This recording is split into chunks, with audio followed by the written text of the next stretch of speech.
Hi, Todd Warren here at the Forecast Center with today's look at any weather concerns that we may have in the longer range weather picture. And for the most part, our main concern will remain the heat, although we will have a couple of periods where a few thunderstorms will be a possibility. And I'll also touch on what could be on the way as far as the tropics. Main thing is going to be the heat here. You can see the upper level ridging, which is still centered pretty much right over the top of the Arctic here.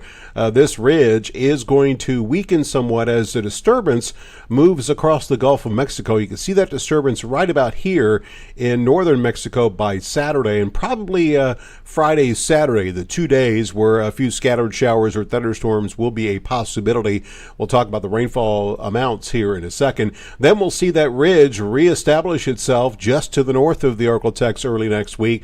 After a little bit of a cool down this weekend, we will warm up again by the first half of next week, and then another disturbance will move on the bottom of the ridge, and that will allow the chance for the scattered shower or thunderstorm to return next week. Again, the biggest concern will be the heat and humidity. Heat index values 105 to 110 for the next couple of days. Again, a little bit cooler this weekend, and it could get worse during the middle part of next week. That heat index very well could approach, if not surpass, 110.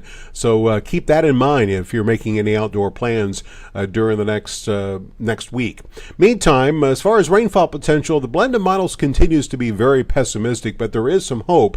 You can see it still shows hardly any rain over the northern half of the area, a quarter to maybe a half an inch over parts of East Texas and northwest Louisiana. If you look at the individual models, however, you can see the hope that I mentioned, as they are showing, again, a couple of them. What's encouraging to me is the European model has been the most consistent model here in the last couple of days, and it is showing the possibility of an inch of rain during the next 10 days if you combine this week's late week rain and the late week rain next week together. And notice pretty much all the models have at least a quarter to a half an inch over pretty much all of the Arctic. So there is some hope that we'll get some rain across a good chunk of the area. As far as the tropics are concerned, still remains relatively quiet. We're going to be watching this disturbance moving across Florida. You can see the yellow here. That's the Hurricane Center indicating that there is a 10% chance of some tropical development in terms of a depression.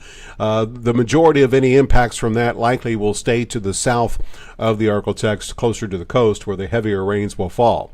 So all that being said, weather worry index again today still at 2. Main concern will be the heat, although we will see a few scattered thunderstorms late this week and again late next week. Severe weather chances looking extremely low at this point.